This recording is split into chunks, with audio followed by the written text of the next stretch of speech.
Now turning to more bombshells in the case against alleged Jeffrey Epstein co-conspirator Ghislaine Maxwell. Hundreds of documents and transcripts were released just hours ago after a judge unsealed the records from a civil defamation lawsuit against Maxwell in 2015. The documents detailed new information about sexual abuse claims against her and the former financier, which earlier this month she pleaded not guilty to being a part of. The files include a deposition from accuser Virginia Giuffre, and they also appear to contradict previous claims surrounding the last time Maxwell spoke to Epstein. CBS News correspondent Mola Lenghi reports from just outside the Brooklyn Detention Center where Maxwell is being held. Well, Ghislaine Maxwell's attorneys tried to stop these documents from being unsealed, even asking a U.S. District Court judge to intervene with a phone call. That judge ultimately denied that request, saying that Maxwell's just trying to muddy the waters on her way to mounting a legal defense. To bring awareness to this. Weeks after Ghislaine Maxwell was denied release on bail as she awaits trial, she figures prominently into newly unsealed court documents, some of which accuse her of facilitating and participating in years of abuse against young women. As for Maxwell's recent claim that it's been more than a decade since she was in contact with Jeffrey Epstein, the documents appear to reveal that is untrue. In a January 2015 email exchange with Epstein, Maxwell wrote she'd appreciate it if a woman named Shelley would come out and say she had been Epstein's girlfriend. Epstein responded, "Okay with me, you have done nothing wrong, and I would urge you to start acting like it. Go outside, head high, not as an escaping convict. Go to parties, deal with it." Now, Maxwell's being held in a federal detention facility and facing up to 35 years in prison. It comes after years of allegations from accusers like Virginia Roberts Giuffre, who is not one of the alleged victims in Maxwell's case. Giuffre spoke to Gayle King earlier this month. You couldn't say no to Jeffrey and Ghislaine because, yeah, you're afraid for your life. The unsealed documents are part of a settled civil suit between Maxwell and Giuffre. They include a deposition in which Giuffre claimed she was sent to have sex with several high-profile men at Epstein and Maxwell's direction, including the owner of a large hotel chain and a foreign president who she described as, quote, Spanish and in his 40s. Based on the arrest of Ghislaine Maxwell, do you think there are a lot of men in this country, in this world, that should be panicking based on the information that she has? Oh, yeah, and I really hope they are very well-known, popular men that everyone would know the names of. I can't wait for the day of truth to light. Well, Maxwell's 2016 deposition is expected to be released sometime next week after a U.S. District Court judge denied her attempts to have that remain sealed. Of the documents that we have seen, several names remain redacted, which could be an indication that the scale of Jeffrey Epstein's alleged sex trafficking operation largely remains unknown. Anne-Marie? Mola, thank you very much.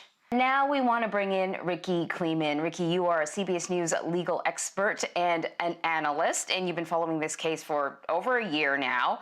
So let us dig into the details. We have this release of documents. What information, new information did we get? And is this the sort of information that could have an impact on Ghislaine Maxwell's ability to have a fair trial? Well, let me start where you ended.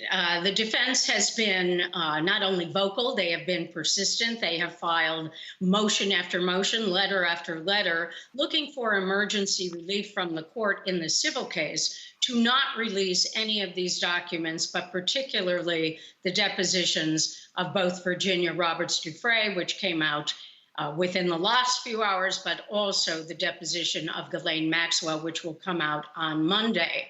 And the reason for that, according to the defense, is that you have a 6-count indictment, 2 counts of perjury dealing with her specific deposition that's coming out on Monday, as well as the master counts of dealing with conspiracy to traffic these young women, some as young as the age of 14, to groom them, to entice them, to arrange their travel, to not only have them available for sex with Jeffrey Epstein, but also with Ghislaine Maxwell. Remember, these are allegations, and also allegedly with other prominent men.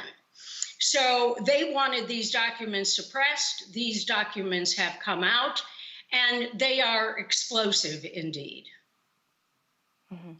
And so the focus of those documents, though, the focus was Jeffrey Epstein and his role, not Ghislaine Maxwell. But despite the focus being Epstein, does it even matter? Could they still contribute to Maxwell's case? Oh, they do contribute to Maxwell's case in two ways. One, as Mola spoke in his piece about what these documents reveal, because Ghislaine Maxwell herself, through her lawyers, has said that she had had no contact with Jeffrey Epstein in the last 10 years. And here we see that there are emails, and one, in fact, from Jeffrey Epstein to Ghislaine Maxwell, explaining to her what her force should be in the press, that she should say that she has been dogged since his charges had happened in 2007, 2008, that she is a victim of slander, that she's been hounded. And all of this is dictated by Jeffrey Epstein to Ghislaine Maxwell. That's in the documents. But perhaps far more important are the deposition transcripts from one of the alleged victims, Virginia Roberts Giuffre, who says that not only did Ghislaine Maxwell find her, groom her, entice her, do all the arrangements for her, but that in fact, Ghislaine Maxwell participated in these sexual orgies, if you will, with Virginia, as well as with these other women. Again, remember what Ghislaine Maxwell is attempting to say is that this is all false, and that no matter what Virginia Roberts Giuffre says, and no matter how many times she says it, according to the defendant, it is not true. The government seems very, very strong that they can back up anything or most of the things that Virginia Roberts Giuffre says. And I assume that means other witnesses or travel records or documents. So the documents also reveal that Ghislaine Maxwell was working on a memoir. Can any of that be used in her case? Or could she simply say, oh, it's just, writing something fictional. There's, nothing factual in that. Well, one of the things that we learned all the way back to the O.J. Simpson case is that there was testimony from a witness in the Simpson case where the witness was going to say, where the witness was saying that O.J. Simpson had told him he dreamed of killing Nicole Brown Simpson. So if you can say that you dreamed of something and it comes into evidence, I assume that there is a good argument to say that if you're writing a memoir, that much of the memoir can come into evidence unless it is really considered completely hearsay.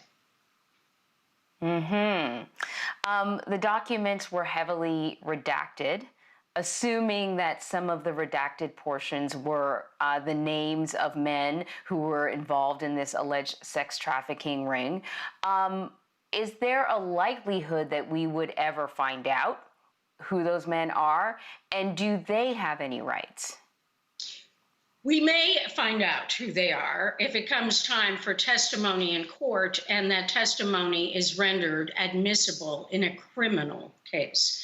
You also have to remember that these men, the powerful men, have said that they have done nothing wrong, that all of this is false. So it may be that the defense in the criminal case next July, a year from now, will want to call these men to attempt to show that Virginia Roberts Giuffre is not telling the truth. So here we have all this documentation. It's salacious, it's controversial. What do you see Ghislaine Maxwell's defense being with this information being released? Ghislaine Maxwell can have only one defense if she goes to trial, and it must be that not only is Ms. Giuffre lying, but that any other woman who comes forth and says that Ghislaine Maxwell participated in a sexual exploitation of these women when they were children, when they were teenagers, or that Ghislaine Maxwell groomed them and arranged their travel and enticed them, knowing what was going to happen with Jeffrey Epstein. She has to, that is Ghislaine Maxwell, has to try through the means of cross-examination and calling other witnesses to show that each and every one of the accusers who winds up in court testifying against her, that those people have to all be lying. It's very much, Anne-Marie, as what we saw in the Harvey Weinstein case, what we saw in the Bill Cosby case. It's one thing to have one accuser. It's another thing to have two, but it certainly becomes really difficult for a defendant if you have 3, 4, 5 or more. In this case, in the indictment, the superseding indictment that was filed against Ghislaine Maxwell, what we do have here are 3 women, minors 1, 2, and 3. But I wouldn't be surprised if the prosecution intends to call a whole host of other alleged victims who will accuse Ghislaine Maxwell of being a very active participant in this horrendous allegation, again, about a sexual trafficking empire that was not only run by Jeffrey Epstein, but was also run by Ghislaine Maxwell. Which brings me to my last question. Jeffrey Epstein is no longer with us. On the books, officially a suicide. And you know, it took many years for the women who say they were victimized by him to come forward, to be taken seriously by authorities, and a number of them were ready to testify against him when he died. And so maybe they'll get a chance to sort of share their story again with Ghislaine Maxwell's case. But I wonder, do you see, at least in terms of the way the argument is built, and almost maybe for a little bit of satisfaction, that for Ghislaine Maxwell, it's not just her on trial. In a way, it's the ghost of Jeffrey Epstein on trial with her. There is no doubt that the ghost of Jeffrey Epstein is ever present in the trial of Ghislaine Maxwell, which will happen in July of 2021, should she actually go to trial. You cannot do this case without looking at both of them as being partners in a sexual trafficking empire of trafficking women who are really girls, who are ages 14, 15 to 21.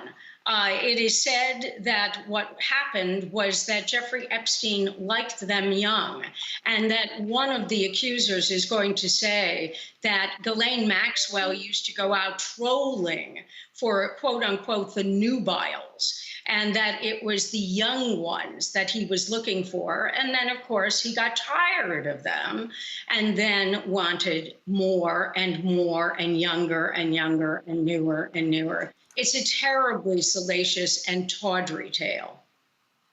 Yeah, you said it. Ricky Kleeman, thank you so much. Thank you, Anne-Marie.